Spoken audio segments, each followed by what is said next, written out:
لنا من يهد الله فهو المهتد ومن يضلل فلن تجد له وليا مرشدا ونشهد أن لا إله إلا الله وحده لا شريك له ونشهد أن محمدا عبده ورسوله. أيتها الأخوات أيها الأخوة، أحييكم بتحية الإسلام، تحية من عند الله مباركة طيبة. السلام عليكم ورحمة الله وبركاته. Est-ce que vous m'entendez bien? Est-ce que le son est clair? Est-ce qu'il y a un micro est-ce qu'il y a un pied pour ça ou pas?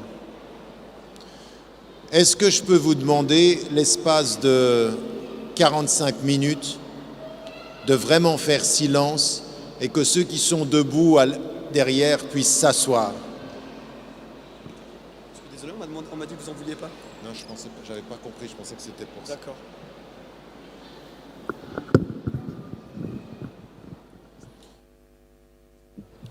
Vous m'entendez bien comme ça? Alors,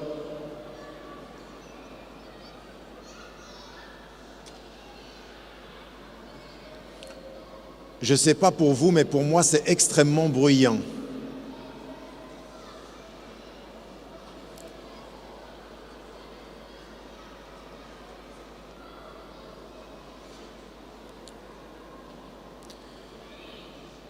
Le sujet qui a été choisi par les organisateurs et les organisatrices et les organisateurs, que je salue, j'aimerais les remercier.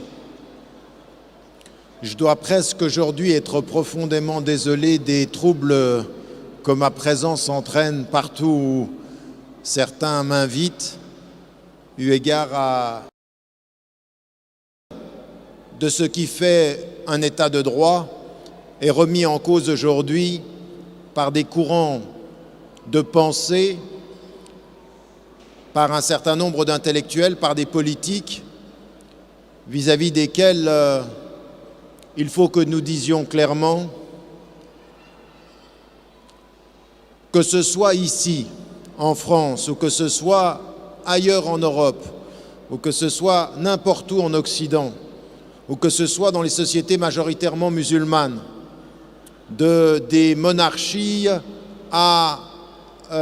aux dictatures, notre position doit être le même. Ce que nous disions dans la table ronde tout à l'heure, à savoir, en l'occurrence, que nous nous battrons ici pour la cohérence, nous nous battrons pour l'égalité, nous nous battrons de la même façon pour que tout cela soit respecté ici et ailleurs. Je ne vais pas m'attarder sur ces polémiques qui sont inutiles et qui sont, ce que je répète souvent, des distractions stratégiques pour nous empêcher de construire une pensée, d'avancer et de construire et de comprendre notre vision, celle qui doit déterminer une façon d'être au monde, une façon de se comprendre et une façon de s'engager. Le sujet que l'on m'a proposé, c'est un sujet qui est lié à la foi et l'engagement et de comprendre en quoi c'est une exigence. Alors, ce que j'aimerais faire avec vous, c'est de commencer par l'exact opposé de ce à quoi, en général, nous sommes appelés à répondre. Ce à quoi nous sommes appelés à répondre, c'est souvent, vous, les femmes, les hommes, français de confession musulmane, comment vous vous engagez dans la société et comment vous devez comprendre votre rôle. Le sujet tel qu'il est posé ici, il est un tout petit peu différent.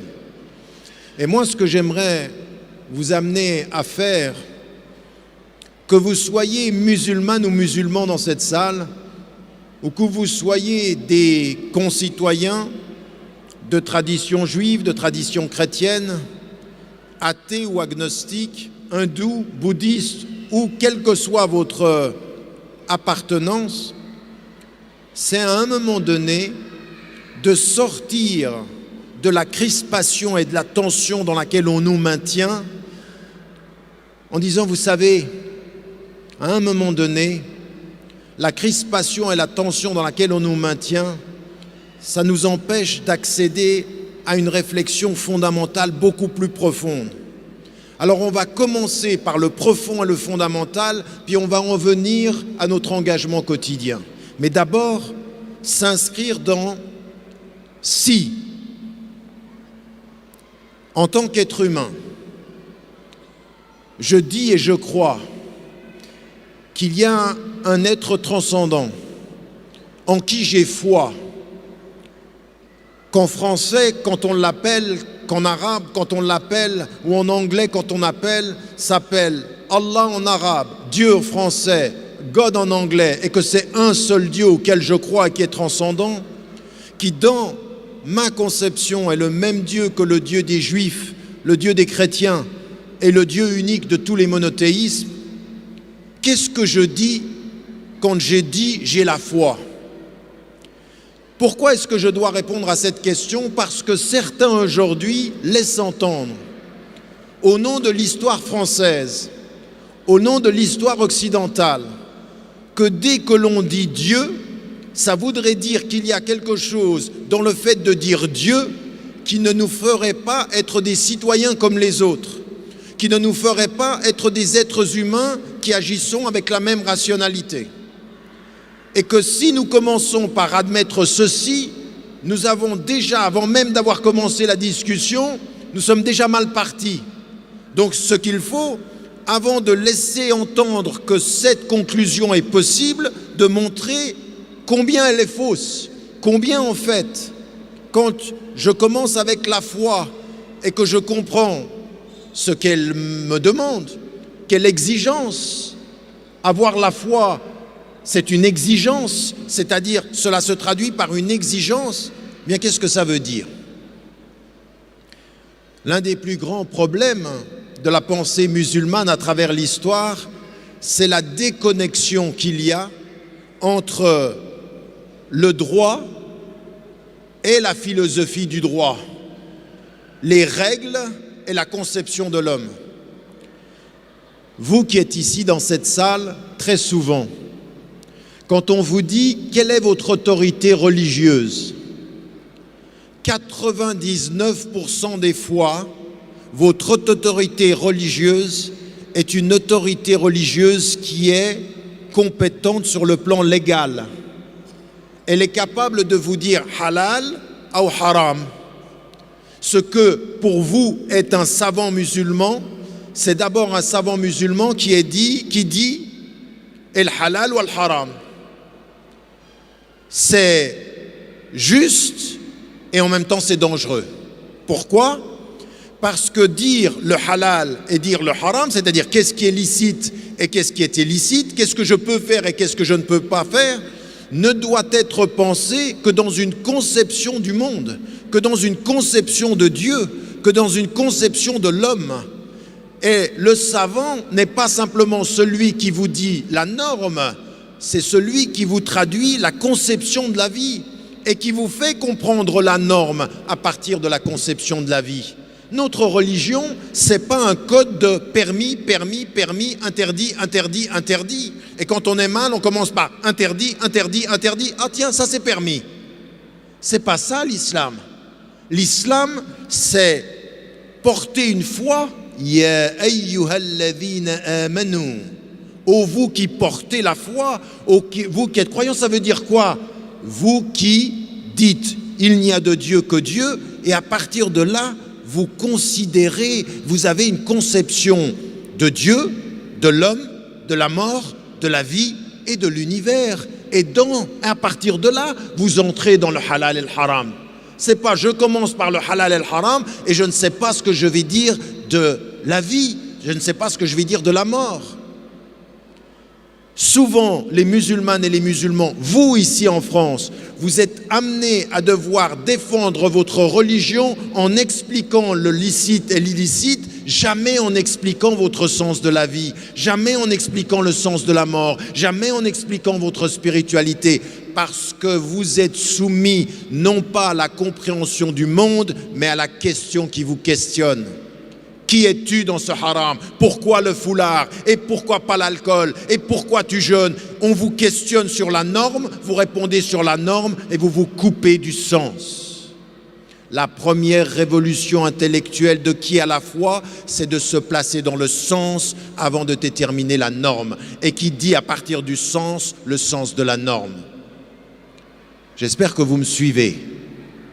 Ça demande à chacune et à chacun ici de vous poser la question, ce pourquoi vous ne faites pas une chose, ou ce pourquoi vous priez 5 fois par jour si vous priez parce que c'est la norme, ou parce que vous avez compris le sens de la prière.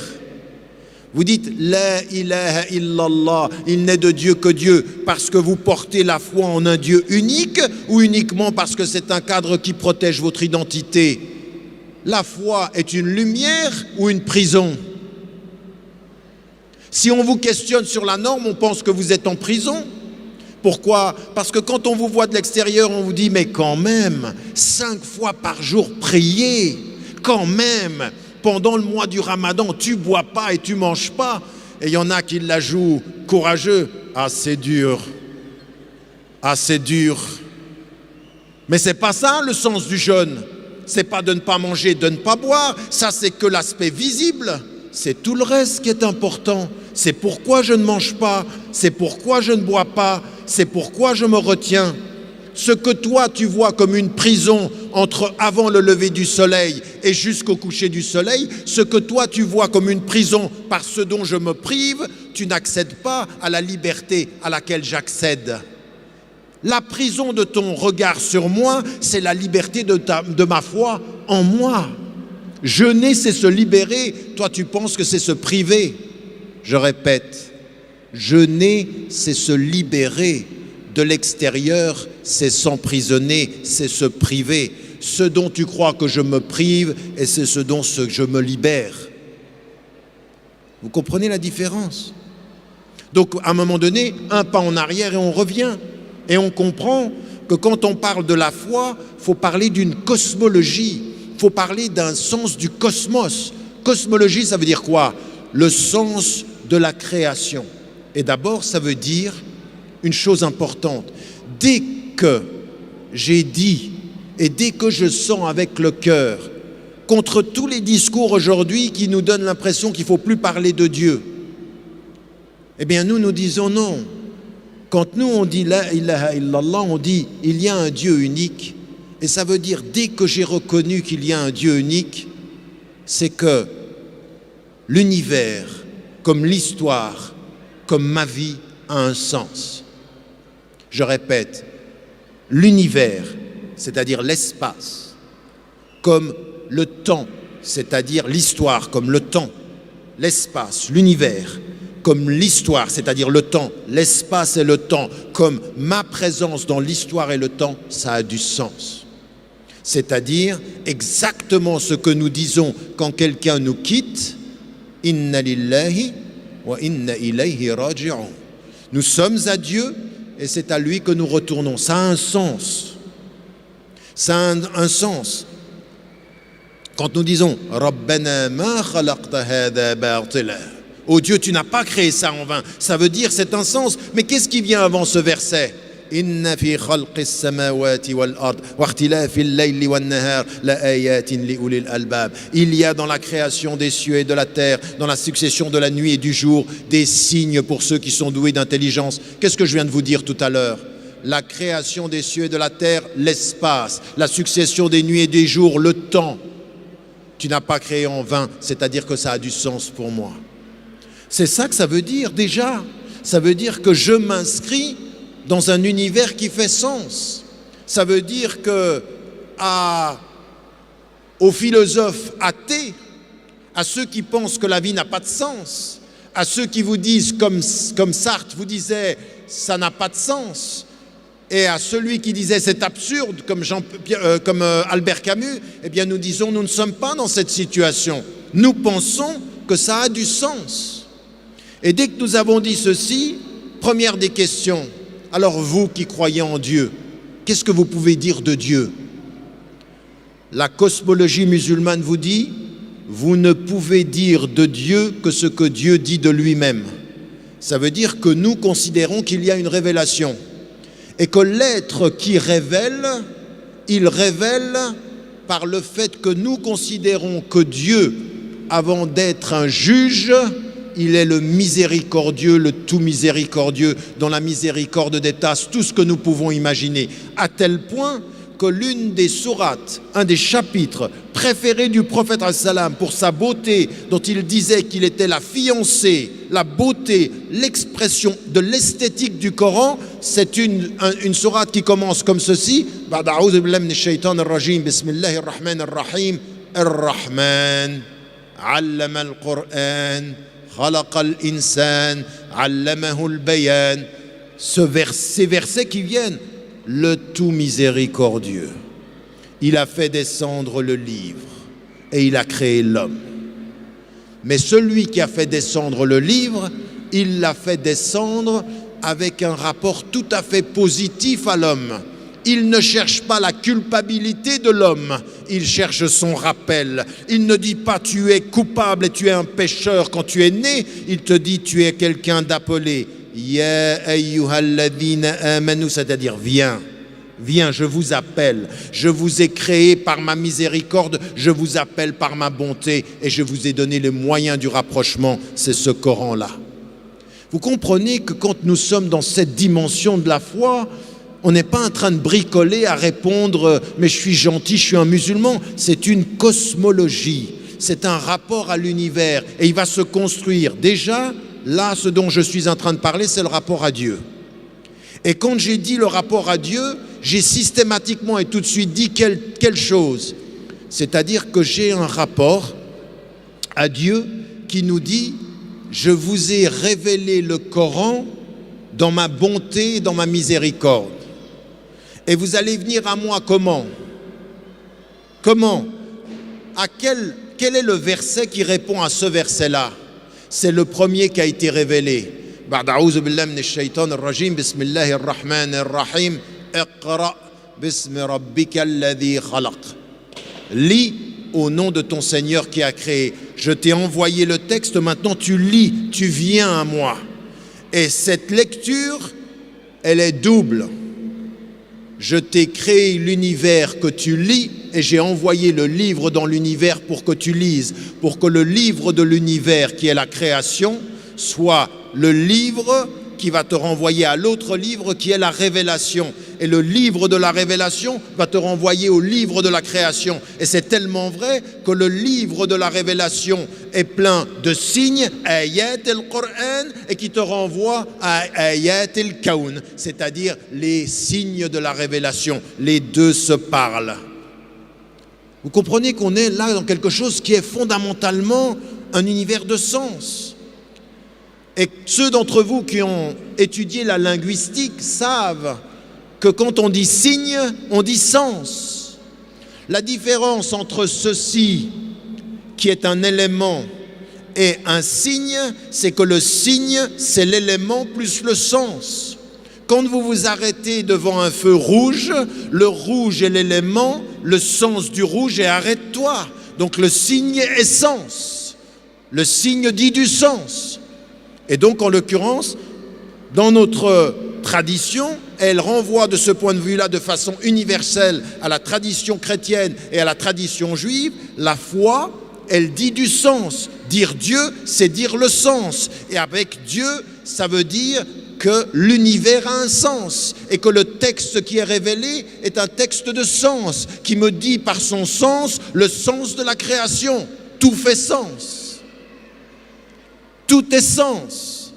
Et si tu ne comprends pas, ne dis pas que c'est à cause du sens que tu ne comprends pas. Dis simplement que tu n'as pas accédé, toi, au sens. Ce qui manque, ce n'est pas le sens, c'est ta compréhension du sens.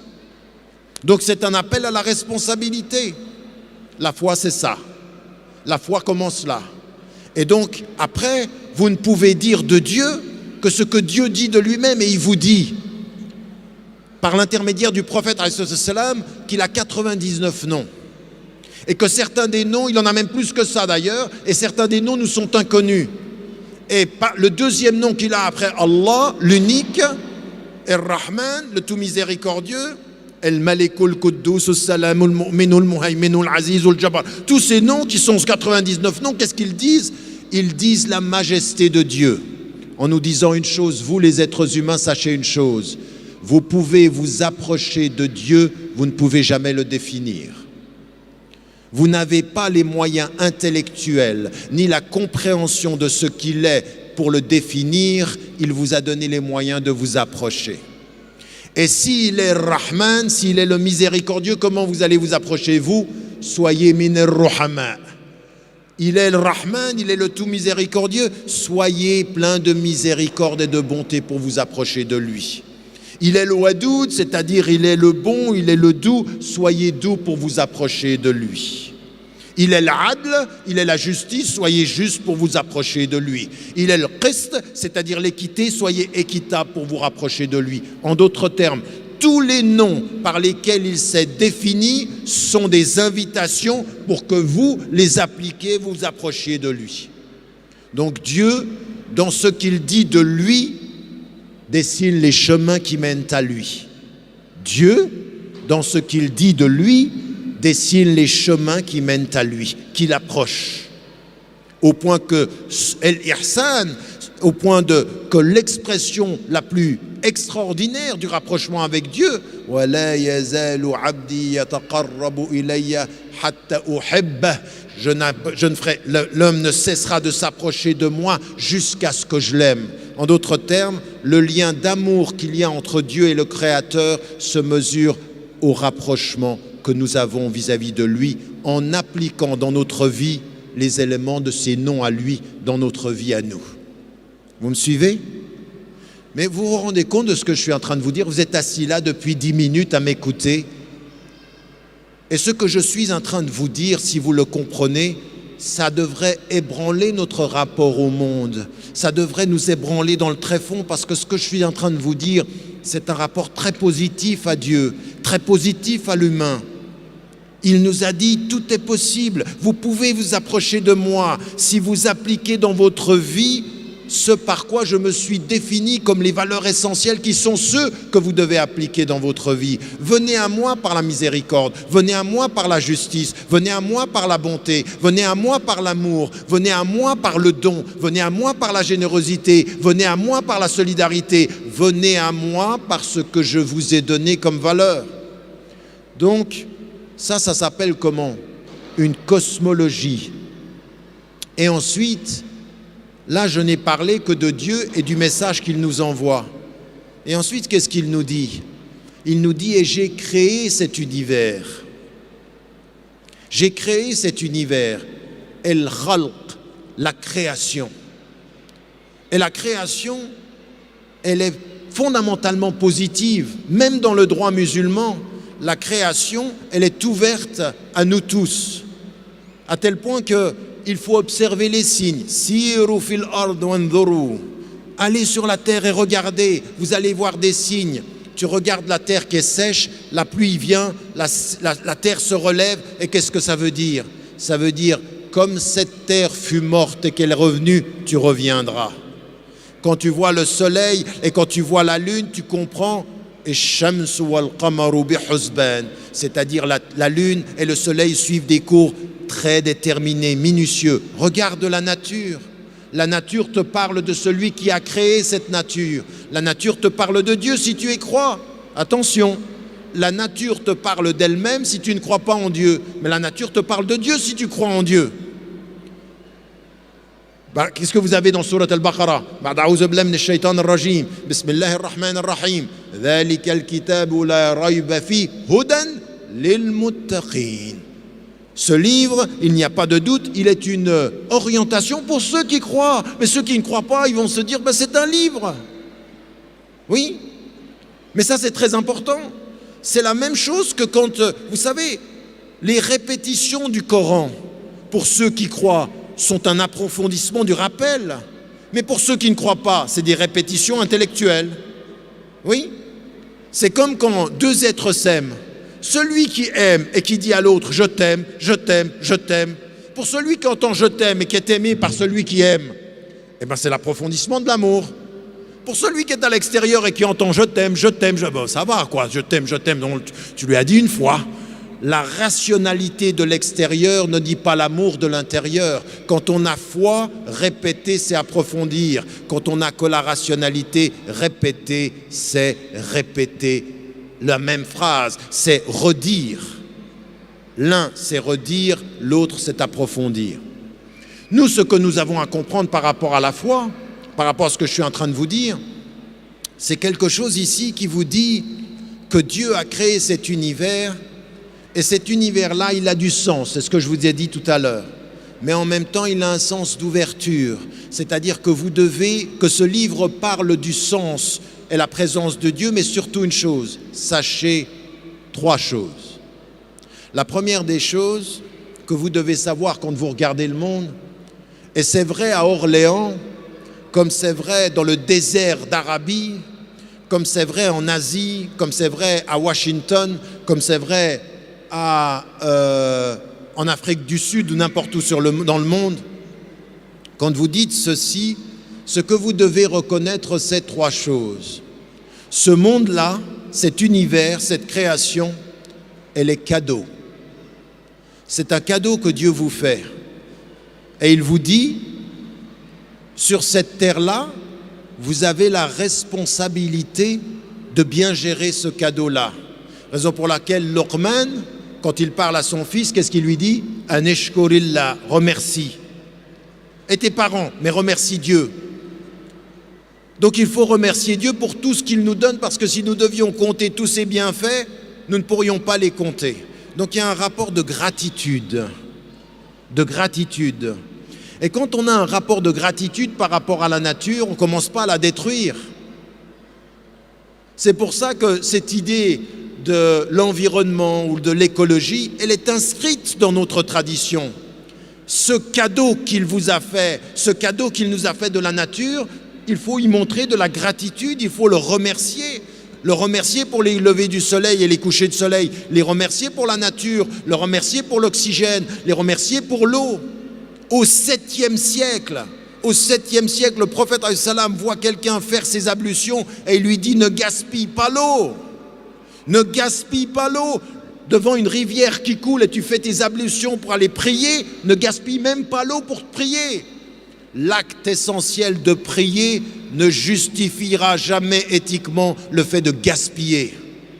Même si, au 7e siècle, on ne pouvait pas imaginer qu'on allait manquer d'eau. Il n'a pas une écologie du manque, il a une écologie du principe. Parce que cette eau qui passe là, elle ne t'appartient pas. 2e principe fondamental, nous ne sommes pas les propriétaires du monde. Et de ce point de vue-là, la tradition musulmane renvoie aux traditions des Indiens d'Amérique, les premiers, ceux qui ont été colonisés. Ça renvoie à l'hindouisme, ça renvoie au bouddhisme qui dit une chose: attention, vous devez gérer la terre, mais la terre ne vous appartient pas. Et c'est la notion de khilafa, pas la khilafa de l'Irak et de la Syrie. Et le khilafa, inni ja'ilun fil ardi khalifa, je vais établir sur la tête un vice-gérant. C'est nous, les êtres humains, qui devons comprendre, attention, nous devons utiliser cette terre et nous avons un statut privilégié sur la terre, nul ne peut le nier. Allah subhanahu wa ta'ala, même dans le Coran, il dit Sakhkhara lakum ma fis samawati wa ma fil ard. Il a mis à votre disposition tout ça, mais attention, avec la condition que vous respectiez l'univers, que vous respectiez la création, que vous n'agissiez pas n'importe comment, que vous ne puissiez pas détruire. Même quand vous résistez à l'agression, vous respectez la nature, vous respectez les animaux, vous respectez les arbres fruitiers. On ne détruit pas la nature. Donc ça, c'est essentiel, avec cette idée que ça ne nous appartient pas, que même cette notion de propriété privée. Vous savez qu'un de ceux qui étaient dans ceux qu'on appelait les socialistes scientifiques, comme Proudhon, il avait écrit un livre qui s'appelle « Qu'est-ce que la propriété ?» Et il avait eu cette formule dans ce livre « Qu'est-ce que la propriété ?» Il disait que nous avons l'usufruit de la terre, c'est-à-dire on peut l'utiliser, mais nous n'en sommes pas les propriétaires, c'est-à-dire que c'est un bien partagé. Dans la tradition musulmane, nous sommes d'accord avec ça, le propriétaire est Dieu et nous ne faisons que gérer. Et donc ça veut dire que même ta propriété privée, tu ne peux jamais l'utiliser pour exploiter le travailleur, pour exploiter l'être humain. Tu ne peux pas, aujourd'hui, ça nous renvoie à quoi ça? Tous les États du Golfe qui font venir des travailleurs immigrés des Philippines, de l'Inde, du Népal et qui les exploitent et qui produisent du nouvel esclavage sont en totale contradiction avec les principes islamiques dont je vous parle maintenant. Cette migration qui est exploitée, ce nouvel esclavage qui fait que quand vous êtes Philippin pauvre, Népalais pauvre, Indien pauvre, de n'importe quel pays et que vous allez dans des États qui sont des États du Golfe, que ce soit les Émirats, l'Arabie Saoudite, le Qatar, n'importe lequel de ces pays-là, c'est inadmissible de traiter les gens de cette façon-là. Inadmissible. Non, vous n'applaudissez pas vous. Non, parce que ça c'est facile. Vas-y mon frère, vas-y. Vous n'applaudissez pas, vous réfléchissez et vous vous engagez sur ces questions-là. Chacun des points que j'aborde ce soir est un point qui doit montrer un engagement, l'exigence qui est dans le titre. Tout ce que je vous dis en amont va se traduire en exigence en aval. Parce que sinon, ça sert à quoi? D'avoir des beaux discours. Là, il y en a qui sont depuis un quart d'heure, ils sont là. Masha'Allah, la nature, et Dieu, et le Rahman, et vas-y. Et... Attendez, mais ça se traduit en quoi, ça? Ça se traduit en courage, ça se traduit en engagement, ça se traduit en quotidien.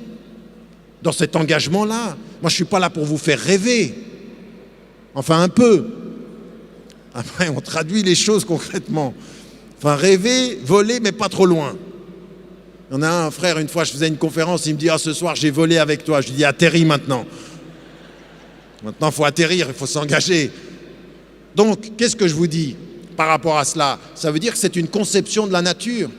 Et c'est une conception qui nous dit quoi quand Dieu... Écoutez par exemple ça. Regardez le vocabulaire. Vous avez vu ce que je vous ai dit tout à l'heure en miroir? Ayat al-Qur'an, ayat fil kawn, c'est-à-dire les signes.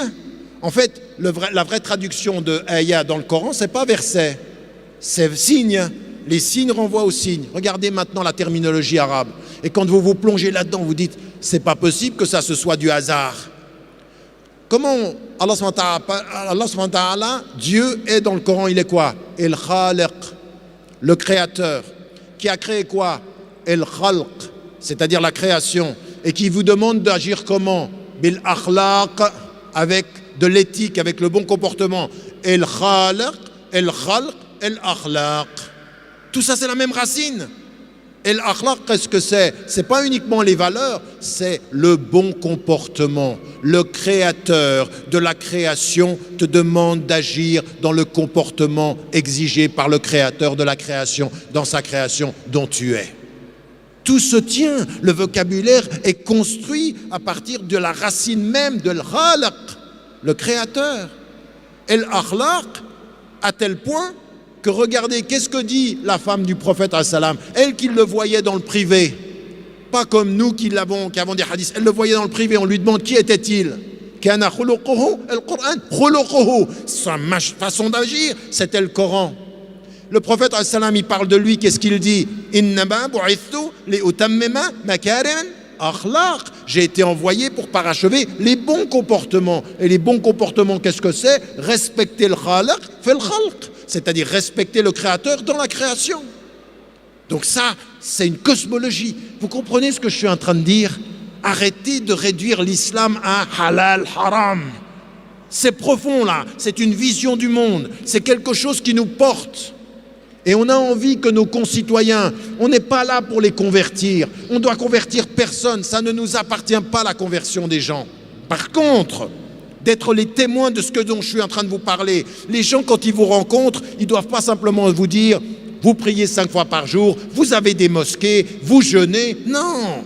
Ce qu'ils doivent voir dans notre présence, c'est cette cosmologie, ce sens que nous donnons à la vie, cette amplitude de notre présence, cette amplitude de notre réflexion, cette amplitude de la spiritualité. C'est de ça dont on parle aujourd'hui. C'est de ça. Et ceux qui n'ont pas... Moi, ça m'intéresse. J'ai aucun problème avec quelqu'un qui me dit je ne crois pas en Dieu. Quelqu'un qui me dit moi je prie pas. Ou quelqu'un qui me dit ça te regarde, ça me regarde pas. Mais au moins moi, de là où je suis, je dois être le témoin de ça. Je dois être le témoin de ça, parce que c'est ce que nous dit le Coran. Qu'est-ce qu'il nous dit? وَكَذَلِكَ جَعَلْنَاكُمْ أُمَّةً وَسَطًا لِتَكُونُوا شُهَدَاءَ عَلَى النَّاسِ. Nous vous avons établi comme la communauté du juste milieu, pour que vous soyez des témoins. Et la communauté du juste milieu, c'est une communauté du juste milieu de tout. De tout. Parce qu'Allah subhanahu wa ta'ala, il dit dans le Coran, regardez le rapport à la création. وَمِن كُلِّ شَيْءٍ خَلَقْنَا زَوْجَيْنِ. Nous avons créé de toutes choses un couple. Tout dans l'univers est un couple. Et qu'est-ce qu'il faut faire avec le couple? Il faut toujours être dans l'équilibre. وَأَقِيمُوا الْوَزْنَ بِالْقِسْطِ وَلَا تُخْسِرُوا الْمِيزَانَ. Établissez la balance avec équité et ne perdez pas la balance. Donc il faut de ce point de vue-là qu'on soit dans la balance. Et ça c'est difficile. Le plus difficile défi de l'humain, c'est l'équilibre. Être extrémiste, c'est pas difficile. Être un extrémiste, c'est facile. Regarde d'un œil et fonce. Mais regardez des deux yeux. Avoir l'équilibre du cœur et de l'intelligence et du corps, de soi et des autres. Tout est dans l'équilibre et c'est difficile. Savoir être soi sans nier autrui, savoir écouter autrui sans se nier soi, savoir réagir sans être réactif, savoir dire mais écouter, savoir écouter et savoir dire. Le plus difficile, c'est la vie, c'est l'harmonie. C'est ça le plus difficile. C'est cet équilibre-là, c'est ce à quoi nous invite l'islam, notre foi. Et une fois qu'on a dit ceci et qu'on comprend ce rapport à l'univers, qu'est-ce que nous dit Dieu dans le Coran pour nous, dans notre foi? Qu'est-ce que nous dit sur cet univers-là? Il nous dit cet univers, il est bon. يَسْأَلُونَكَ مَا أُحِلَّ لَهُمْ قُلْ أُحِلَّ لَكُمُ الطَّيِّبَاتِ. Il te demande qu'est-ce qui est permis pour nous? Eh bien, tout ce qui est bon pour toi est permis. Prends le bon partout où tu le trouves. Tu vois un athée, il a du bon, prends-le. Tu vois un agnostique, il a du bon, prends-le. Tu vois un juif, il a du bon, tu prends. Un chrétien, tu prends. Où que tu vois, du bon, tu prends. Chez l'imbécile qui a du bon, tu prends le bon de l'imbécile. Chez le dictateur qui est un dictateur, même s'il est un dictateur, il y a du bon quelque part, tu prends. À sa transgression, tu répondras, mais tu prendras le bon partout où tu te trouveras. Il n'y a pas un être sur la terre qui ne soit que mal, sauf si tu es aveugle. Parce qu'au bout du compte, tu ne vois que son mal. Et comme tu vois que son mal, tu ne vois plus ce qui peut être bon. Il n'y a plus d'équilibre. Tu es devenu aveugle au bon, parce que tu ne vois que le mal. Vous voyez comment il faut à un moment donné, même vous, à des moments donnés, vous êtes tout seul, vous regardez dans un miroir, et vous dites, mais c'est pas possible, je suis un raté. Ça vous fait rire, ça?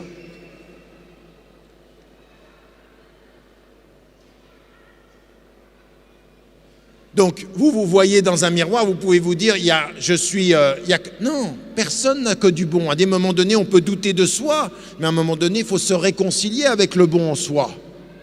Donc, ce que je voulais dire, c'est que par rapport à ce bon que l'on cherche, il faut le chercher partout et on le trouvera partout. Ça veut dire, faites attention.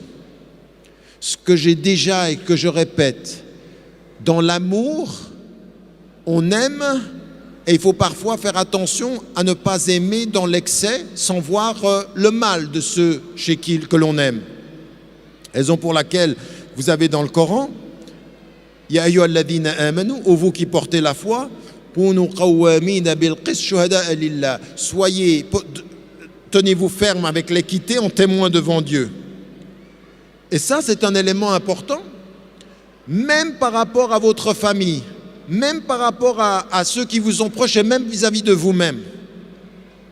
Et même par rapport aux riches ou aux pauvres. Ça veut dire que qu'ils soient riches ou pauvres. Donc, vous-même, votre famille, les gens, il faut toujours être juste. Donc, faites attention, l'amour peut vous faire admettre l'injustice de certains, vous ne pouvez pas. Et d'un autre côté, attention à la haine, parce que la haine pourrait vous mener à l'injustice. Dans un autre verset qui commence juste en inversant. Ya ayyuhalladhina amanu kunu qawwamina lillahi shuhada'a bil qist. Les deux mots sont inversés. Tenez-vous fermement devant Dieu en témoin de la justice. وَلَا يَجْرِمَنَّ شَنَآنُ قَوْمٍ عَلَىٰ أَلَّا تَعْدِلُوا. Que la haine d'un peuple ne vous amène pas à l'injustice. Donc en l'occurrence, même dans votre haine, parce que par exemple, on parlait tout à l'heure de la Palestine, moi je peux comprendre quand on voit des bombes tomber sur des innocents, quand à un moment donné, il y a une haine qui peut apparaître, vous dites, mais ils nous tuent, ils nous massacrent. Attention, même dans cette situation-là, vous devez être juste. Et donc, vous apercevez ici qu'il faut toujours chercher le bien et il faut toujours, même avec vos émotions, et tawazun, même avec vos émotions, l'équilibre. Troisième des choses qui revient de ceci, avec la création et le bien partout autour de nous, il y a une chose qui est déterminante. C'est qu'Allah subhanahu wa ta'ala, qu'est-ce qu'il nous dit? Il nous dit qu'il a créé cet univers-là et qu'il a voulu la diversité. Ce que nous avons entendu tout à l'heure de notre professeur marocain et qui disait une chose importante. Si Dieu l'avait voulu, il aurait fait de vous une seule communauté. Il a voulu la diversité, et il a voulu la compétition, et tawazun wa tasabur, c'est-à-dire la compétition pour le bien. Ça veut dire que vous vivez en France et vous voyez en France des gens qui sont tout ce qu'on a dit, athées, agnostiques, juifs, chrétiens, etc. Eh bien ça, c'est l'ordre du monde. Dieu, il vous dit, vous devez respecter cet ordre du monde. 1, vous n'avez pas à chercher l'uniformité, et 2, vous n'avez pas à convertir. Vous avez à gérer la diversité. La diversité, c'est la loi de la création. C'est vrai dans tout ce qui concerne la nature, mais c'est vrai en même temps dans tout ce qui va concerner votre engagement dans la société. Et donc ça veut dire il va y avoir des nations, il va y avoir des tribus, il va y avoir des communautés et il va y avoir des religions. La religion, l'islam, comme dernière religion, n'a jamais dit qu'il n'y aurait plus d'autres religions. Le contraire, elle dit c'est la dernière, ça veut dire qu'il y en aura d'autres et il faudra vivre avec. Et que dans ce rapport aux autres, qu'est-ce qui va faire votre distinction à vous? Vous savez, souvent des musulmans disent nous avons à voir avec le judaïsme parce que le judaïsme pense, et les juifs d'Israël ou d'ailleurs pensent que ce sont le peuple élu. Attention à ça. Il y a effectivement dans la tradition juive des gens qui ont lu la notion de peuple élu, qu'ils étaient des peuples qui dépassaient tous les autres. Mais nous, en tant que musulmans, nous pensons qu'il y a eu une élection du peuple élu au moment où la Torah leur vient. Mais quelle était cette élection? Quand Allah subhanahu wa ta'ala dans le Coran, Ya bani Israël, inna faddalnakum ala al-alamin, nous vous avons établi comme un peuple qui avait une distinction. Mais quelle était cette distinction? La distinction de votre responsabilité à porter le message, à être plus éthique que les autres, à servir l'humanité. Et aujourd'hui, vous avez des musulmans, vous allez dans certaines sociétés musulmanes, vous allez entendre certains discours de certains littéralistes, qu'est-ce qu'ils disent? Nous les musulmans, nous sommes la dernière révélation et nous sommes élus. Pourquoi nous sommes élus? Parce qu'Allah dans le Coran, qu'est-ce qu'il dit? كنتم خير أمة أخرجت للناس تأمرون بالمعروف وتنهون عن المنكر وتؤمنون بالله. Vous êtes la meilleure communauté établie sur la terre. Le problème avec cette façon de traduire le verset, c'est qu'il est mal traduit. Vous êtes la meilleure communauté établie sur la terre si et seulement si vous faites le bien et résistez au mal et croyez en Dieu. C'est conditionné à votre présence bil akhlaq, c'est-à-dire fil khalq, avec l'éthique. C'est ça qui nous est demandé. Donc nous ne sommes pas meilleurs que les autres. Parce que franchement, si nous étions meilleurs que les autres, ça se verrait, non? Eh bien, on ne voit rien là. Là, le moins qu'on puisse dire, c'est qu'on ne voit rien du tout de notre élection. Soi-disant. Donc, en l'occurrence, il n'y a pas de ce point de vue-là à considérer que nous avons une élection particulière. Non, nous n'avons l'élection que quand nous appliquons les principes qui sont ceux de l'éthique et l'akhlaq, le bien, là où il est, et la résistance au mal, chaque fois qu'on le voit, et à l'injustice. Et ça veut dire aussi que dès qu'on a compris cette cosmologie, Dieu, le caractère positif et il nous appelle vers le bien, la création, le rapprochement avec lui, la pluralité, le fait de faire le bien, la diversité autour de nous et en plus l'engagement. Pourquoi? Parce que ce qu'il nous dit partout où vous allez vous établir, vous porteurs de la foi, partout où vous allez vous établir, si vous vous établissez au Maroc, si vous vous établissez en Arabie Saoudite, si vous vous établissez à Orléans, si vous vous établissez à Paris, si vous vous établissez à Washington, on doit voir quelque chose de votre établissement.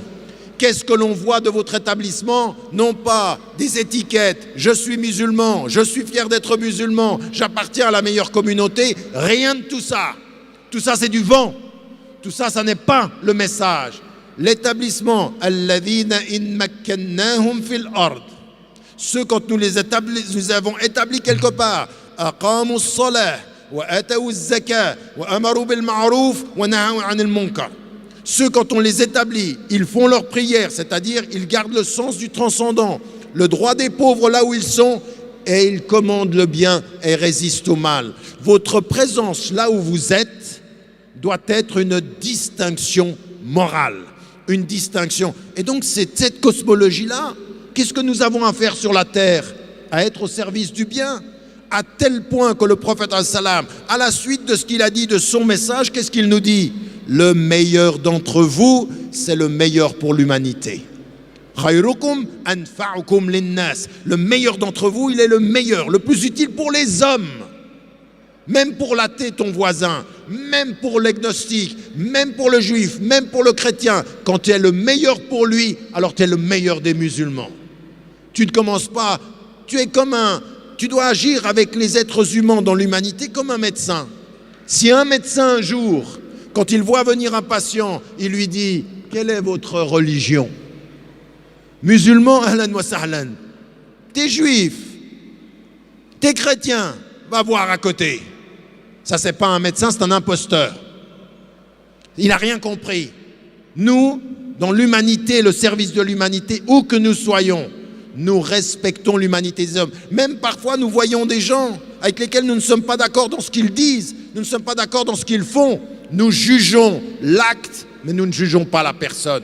Nous servirons la personne, même quand elle agit mal contre elle-même. Il y a des gens qui se font du mal. Moi, j'étais enseignant pendant des années à l'école secondaire. J'avais des élèves qui se faisaient du mal. Ils buvaient jusqu'à être totalement saouls.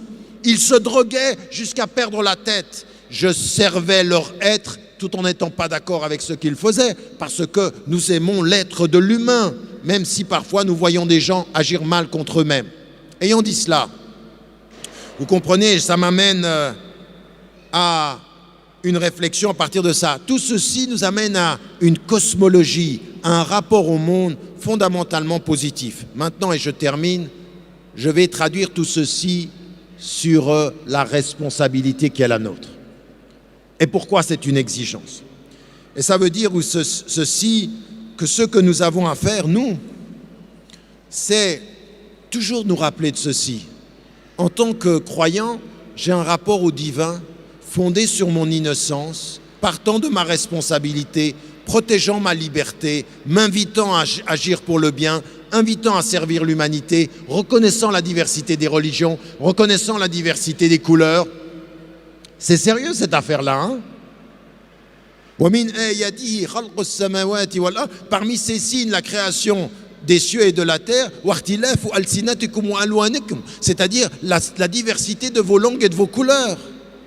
Non mais vous ne pouvez pas entendre ce verset-là et entretenir chez vous l'once d'un racisme. Parce qu'il y en a certains d'entre nous d'ici dans cette salle, ils disent « Mais moi je sais pas, je ne suis pas raciste moi ». Il y en a certains, ils sont racistes jusqu'à ce qu'on touche à leur fils ou à leur fille. Si le garçon il vient, il est noir, il est trop noir. Non, pas chez nous. Il y a même des gens, aujourd'hui, on en est à la 4e ou 5e génération de musulmans installés en France, et il dit, il doit venir de mon village. Mais depuis quand celui que j'aime, il doit venir de ton village? Depuis quand mon mari, depuis quand ma femme, elle doit venir de ton village ou de ta famille? Depuis quand celui que j'aime, qui est mon mari ou ma femme, il doit avoir la même couleur que moi? Depuis quand on admet le racisme? Depuis quand on admet l'opposition entre les nationalités. Depuis quand il faut que j'épouse qu'un Algérien? Depuis quand il faut que j'épouse qu'un Marocain? Depuis quand il faut que j'épouse qu'un Turc? Depuis quand un musulman qui s'est converti, français, est moins musulman qu'un Algérien qui était musulman? Depuis quand ça? Depuis que dans notre tête, ça tourne pas rond. Depuis dans notre tête que nous avons mis des choses qui ne sont pas de la religion, depuis que nous avons confondu la religion avec la culture, depuis que nous sommes plus algériens, plus marocains, plus turcs, plus n'importe quoi, même égyptiens, même palestiniens, même africains, ivoiriens, maliens, que nous ne sommes portés par les principes. Quand notre culture étouffe l'amplitude de nos principes, nous sommes des êtres recroquevillés et nous légitimons les racismes. Et ça n'est pas acceptable. Donc nous devons être critiques vis-à-vis de nous-mêmes. Mais maintenant, vous êtes en France. Tout ce que j'ai dit de cette cosmologie, c'est très beau. Mais maintenant, il faut que ça se traduise par un engagement. Quand on dit, par exemple, ce que je vous ai dit tout à l'heure, nous devons être au premier rang de tout ce qui est la lutte et la résistance à la détérioration de la planète. Mais écoutez, pas en étant assis comme ça en disant « moi je suis écologiste », non, dans notre vie quotidienne. Qu'est-ce que vous faites avec le gaspillage? Comment vous êtes avec des choses qui sont liées à la nature, à votre consommation? Vous savez, il y a en islam le fait de manger de la viande halal. Mais la viande halal, ce n'est pas uniquement une viande qui est bien égorgée. Ce sont des animaux qui sont traités avec dignité. Vous me direz ce que vous voulez, moi je vous prends là maintenant au mot et directement. Je n'aime pas du tout Brigitte Bardot, je n'aime pas du tout ces thèses d'extrême droite. Mais même, vous avez entendu ce que je vous ai dit tout à l'heure, jamais une personne n'est complètement blanche ou noire. Mais Brigitte Bardot, avec 1000 bêtises qu'elle peut dire, elle dit une chose qui est vraie. Les musulmans ont un problème avec la façon dont ils traitent les animaux aujourd'hui, et en particulier durant Eid al-Adha. Et s'il y en a un d'entre vous qui dit non, c'est du racisme, viens me le dire à moi. Viens là, tu me le dis devant moi. Dis-moi que c'est pas vrai. Dis-moi que c'est pas vrai qu'on traite les animaux de façon absolument indigne pendant notre Eid al-Adha. Qu'il y en a certains qui prennent les moutons, ils les mettent dans le coffre de la voiture. Depuis quand, devant Dieu, tu vas célébrer le sacrifice d'Abraham en mettant le mouton dans le coffre de ta voiture et tu l'attaches et tu le portes par les pieds? Depuis quand ce sacrifice, il est uniquement dans la façon dont tu égorges le mouton et pas dans la façon dont tu traites l'animal pendant qu'il est vivant? Depuis quand? Qui nous a enseigné cette religion? Et donc elle peut dire 1000 choses de mauvaises, mais si elle en dit une de juste, au moins on l'écoute. Et nous devons les premiers, vous ici, à Orléans, dans sa région, traiter les animaux, traiter la nature comme il se doit. Nous ne pouvons pas être aujourd'hui des partisans de ce désordre, de ce manque de responsabilité dans notre façon. Par exemple, on dit, faites attention à la viande. Le mois du Ramadan, Inch'Allah, c'est dans 2 mois, n'est-ce pas? 2 mois et quelques jours, c'est ça? Mais s'il vous plaît, faites une révolution pendant ce mois du Ramadan. Arrêtez de manger plus le soir que vous ne mangez maintenant. C'est absolument impossible ça. Le mois du Ramadan, les musulmans mangent plus. Vous vous rendez compte que dans certains États du Golfe, il y a des gens qui rentrent à l'hôpital pour indigestion. Indigestion. Pendant le mois du Ramadan. Mais c'est le monde à l'envers. Mais vous aussi, moi je propose aux hommes et aux femmes, quand vous préparez le repas du Ramadan, peu de choses. Oui, vous devez manger de la viande halal, mais mangez moins de viande. Mangez moins. Mangez moins. Ça devrait être quelque chose qui résonne. Et ça commence chez nous. Ça commence avec juste ce qu'il faut. Il y en a qui jeûnent toute la journée, ils passent leur journée à faire un repas qui est pour 4 fois plus de ce dont on a besoin le soir. Je dis, mais attendez, comment vous voulez vivre ça? Donc ça, c'est sur le rapport à l'univers. L'autre chose qui est l'exigence aussi, c'est le pluralisme. Et le pluralisme, j'aimerais vous dire une chose. Si nous sommes dans l'engagement par rapport à notre foi, nous avons entendu, n'est-ce pas, Chacun d'entre vous a entendu qu'Allah subhanahu wa ta'ala, il nous dit qu'il nous a créés d'un homme et d'une femme et qu'il nous a établis en nations et en tribus. Pourquoi? Pour que nous nous entreconnaissions. Le pluralisme, il se respecte. Je peux vous poser une question? Combien de temps vous avez pris de votre vie pour apprendre et écouter quelqu'un qui n'était pas de votre tradition? Déjà, par rapport à votre tradition, vous ne prenez pas suffisamment de temps pour vous éduquer. Déjà vous ne prenez pas assez de temps pour apprendre votre religion. Avouez-le quand même. Combien de temps vous prenez pour savoir qui vous êtes? Pas dans la façon dont les gens vous critiquent, mais qui vous êtes? Tu es qui? Tu portes quoi? Quelles sont tes valeurs? Quelle pensée tu as vis-à-vis de la mort? Quelle pensée tu as vis-à-vis de la vie? Combien de temps vous prenez pour vous connaître? Bon, ça c'est déjà pas bon, quand on ne prend pas suffisamment de temps. Puis ensuite, je vous pose une deuxième question. Vous prenez combien de temps pour connaître les gens autour de vous? Celui qui est à côté de vous, qui vous dit il est athée, vous avez écouté ce qu'il a à dire, ou dès qu'il est athée, on n'écoute plus? Celui qui est chrétien, moi j'ai entendu et mieux entendu ce que j'entendais chez moi par la parole de ceux que j'ai entendus à l'extérieur de chez moi. Vous savez, ça c'est ce que dit le mysticisme. Dans la formule « Inna lillahi wa inna ilayhi raji'un », quand vous allez vers Dieu, ça veut dire que vous revenez à la source, n'est-ce pas? C'est ça que ça veut dire. Vous allez vers lui, ça veut dire que vous revenez vers vous. Ben, quand vous allez vers autrui, parfois vous revenez vers vous-même. L'autre vous permet de mieux comprendre qui vous êtes. Mais vous prenez le temps pour étudier ça? J'ai écrit un des livres j'ai écrit un livre d'introduction à l'islam. Je m'aperçois qu'il y a des musulmanes et des musulmans, mais vraiment il faut tout recommencer, quoi. Il faut recommencer leur éducation. Et puis en même temps, j'avais écrit un livre qui s'appelle L'autre en nous, qui est sur toutes les philosophies du monde. Et il y a des musulmans qui sont venus vers moi et me disent, mais de quoi tu parles dans ce livre? Tu ne parles pas d'islam? Ben non. Parce que parler d'islam, c'est que parler d'islam. Parler d'islam, c'est de parler de l'univers. C'est de parler de tout ce que je viens de vous dire, de la diversité. Quand je parle de respecter le bouddhisme, je parle de l'islam aussi. C'est-à-dire comment j'entends et comment je comprends ça. Pourquoi on n'est pas dans cette logique-là? Combien de temps vous prenez pour apprendre les autres? Pourquoi le verset du Coran, vous ne le dites qu'aux autres et pas à vous-même? Lita'arafu wa ja'alnakum shu'uban wa qaba'ila lita'arafu, pour vous entreconnaître, et vous dites aux autres, connaissez-nous. Et toi, tu fais quoi? Parce que mieux vous connaissez les autres, mieux vous pouvez vous définir. Et en même temps, vous êtes dans un dialogue, une écoute. Le pluralisme français de confession musulmane, soyez les agents du pluralisme. Ce qu'on disait tout à l'heure, la coexistence positive, le vivre ensemble, soyez les acteurs du vivre ensemble. Mais être les acteurs du vivre ensemble, c'est pas rester entre nous, c'est ouvrir des portes, ouvrir des chemins, entrer en contact avec les gens, discuter avec les gens. Dans le texte qu'on a fait avec Edgar Morin, moi j'ai fait maintenant 6 livres de dialogue, je suis en train d'en préparer 2 nouveaux avec des gens d'autres horizons, pour écouter, pour comprendre. Mais c'est ça qui est un engagement. Vous ne pouvez pas avoir une belle cosmologie et une passivité pareille. Dieu, il vous dit, il y a du beau dans la diversité, et vous vous dites, c'est beau la diversité, et vous ne faites rien avec la diversité. Dieu vous dit, cette diversité, elle est belle. Elle va vous rendre digne, être humain.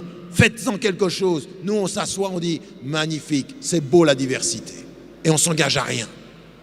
L'exigence de l'étude de soi et de l'étude d'autrui.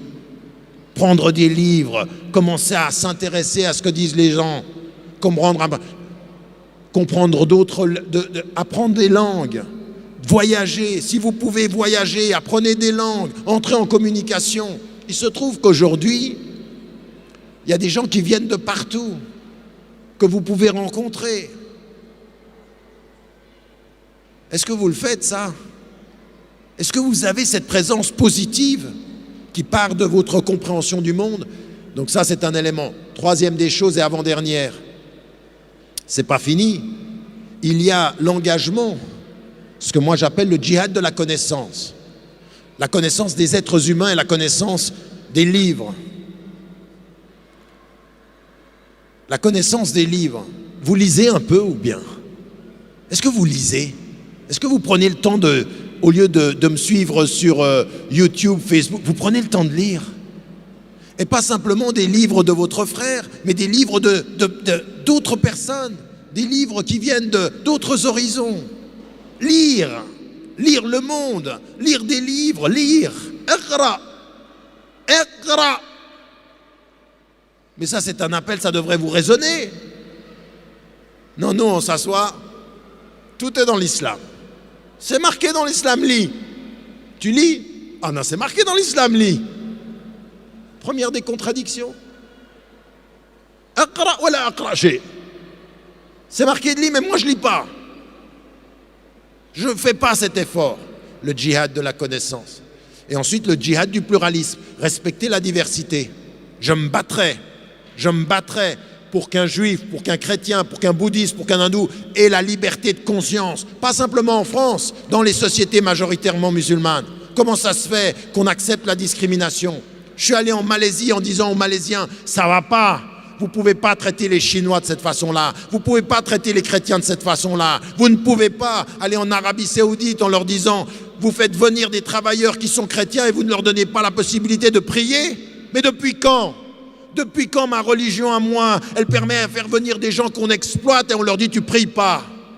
Mais qu'est-ce que je vais dire moi le jour du jugement dernier? Je vais dire on les a exploités, ils ne pouvaient pas prier. Et moi j'arrive en France et on dit mais laissez-nous prier. Mais la cohérence, si vous me laissez prier, je veux pouvoir prier ici, je laisserai prier les gens et je laisserai leur liberté de conscience où qu'ils soient, au nom du droit, sans contradiction. Comprenez ce que je veux dire? Il faut être un peu courageux aussi dans cet engagement-là. Tout ce que je vous dis, ce sont des exigences. Inna Allah ya'muru bil adl. Dieu, il commande la justice. Debout. Mais debout pour la justice. Ici et là-bas. N'acceptez pas un monde où le sang des Noirs, où le sang des immigrés vaut moins que le sang des citoyens. Mais c'est incroyable.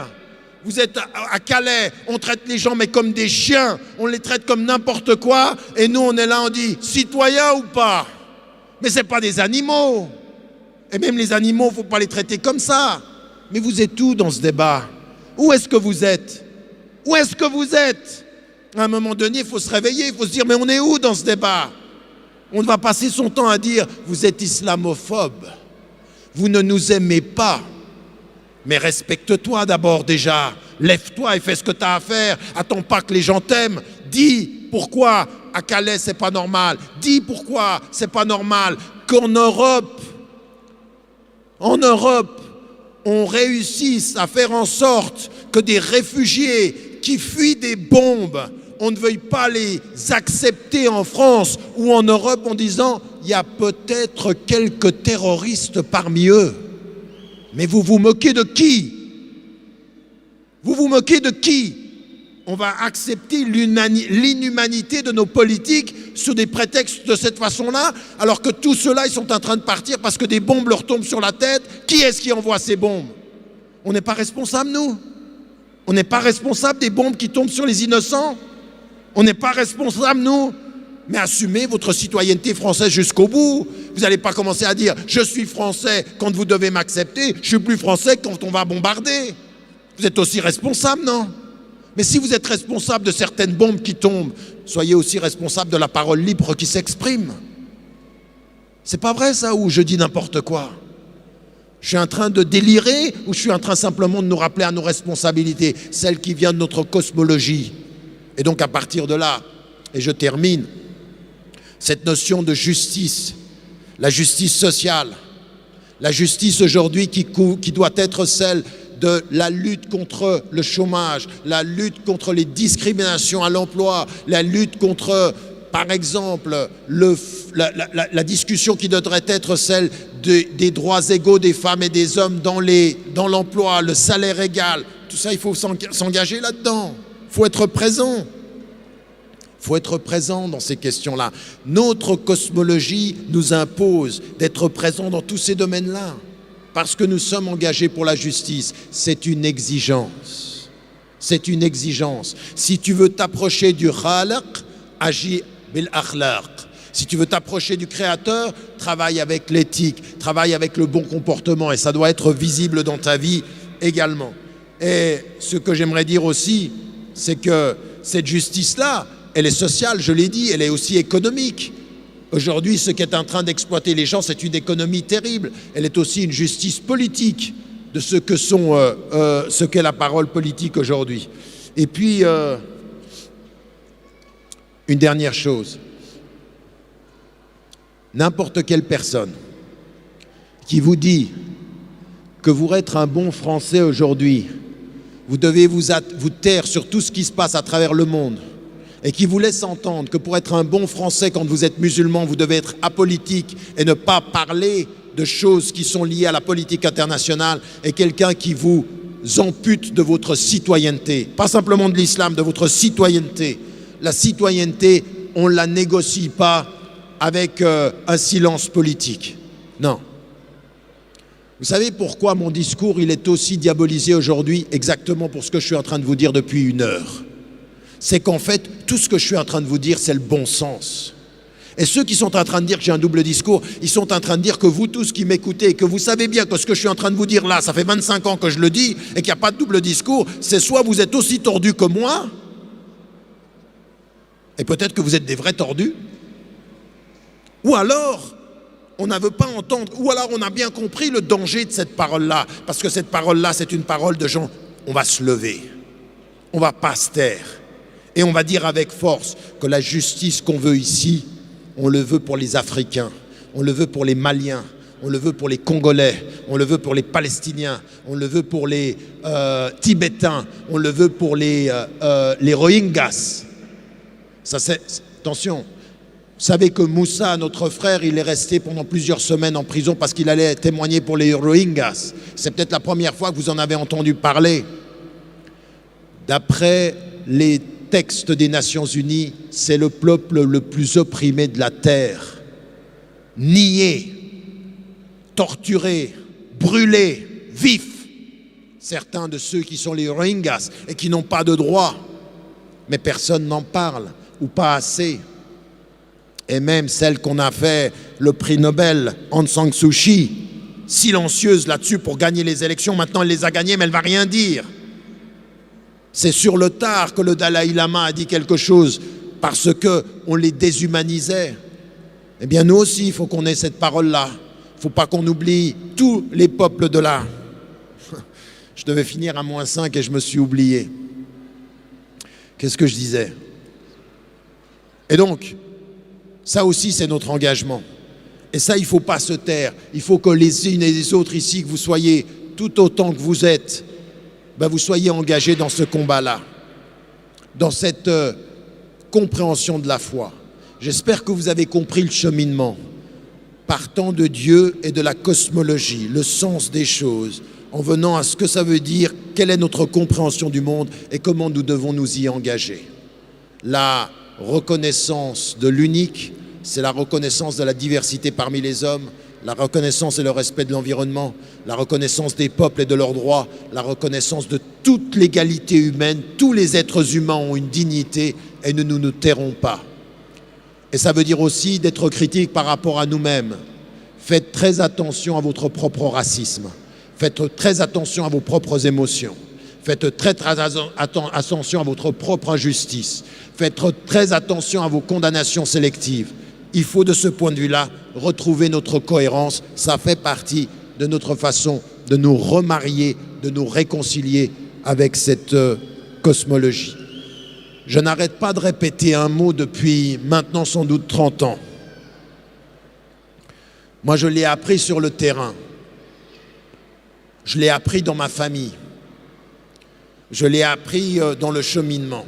Tout ce que je viens de vous dire, c'est autant d'avoir une foi profonde que d'avoir un courage déterminé. Il faut être courageux.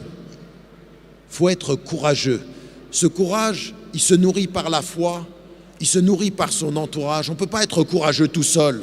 On va comme ceci et puis on va... Non, on est courageux avec... Vous savez, quand certains pensent que je suis tout seul, il y a certains là dans les médias, ils pensent que je suis tout seul, mais ils ne voient pas tout ça. Moi, je sais que je ne suis pas tout seul. D'abord, je sais que je ne suis pas tout seul parce que je ne suis jamais tout seul. Parce que quand quelqu'un me voit tout seul, il a une mauvaise vue. Il voit qu'avec les yeux des yeux. Mais il y a d'autres yeux que les yeux des yeux. Parce que ce ne sont pas les yeux qui deviennent aveugles. Ça, vous le savez, vous comprenez ce que je dis. Donc, il n'y a pas de solitude. Puis ensuite, vous voyez des femmes et des hommes qui portent ce message-là. Soyez apaisés, soyez positifs contre tout ce que les gens disent. Ce que vous vivez n'est pas un échec. C'est pas vrai, c'est pas un échec. Et l'espoir, il est extraordinairement ouvert devant nous. Simplement, il faut être assuré, apaisé et courageux. Wallahu a'lam, wa a'la, wa ahkam.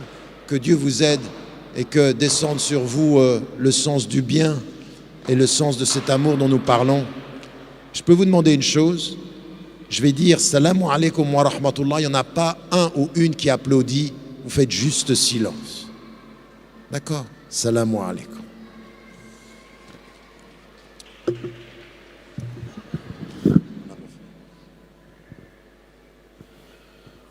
Allahu Akbar. Tu ne refuses pas un takbir? Allahu Akbar, Allahu Akbar, Allahu Akbar, walillahi alhamd. C'était une joie et un bonheur d'inviter toutes ces personnalités et de terminer encore en joie aujourd'hui. Je tenais à remercier avant de conclure, Inch'Allah, la soirée, tous ces bénévoles qui nous ont permis de tenir le coup, de vous accueillir et de vous recevoir, Inch'Allah.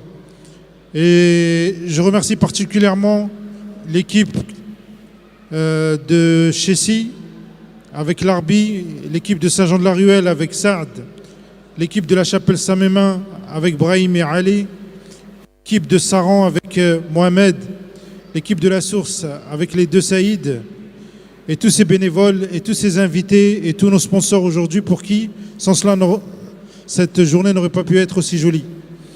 Donc je vous remercie et je vous dis peut-être à l'année prochaine, si tout va bien, Inch'Allah. Et n'hésitez pas à faire un petit courrier ou un petit communiqué ou un petit mail à ceux qui s'élèvent contre des manifestations de ce genre. Jazakumullahu bi khair. Merci beaucoup, au revoir.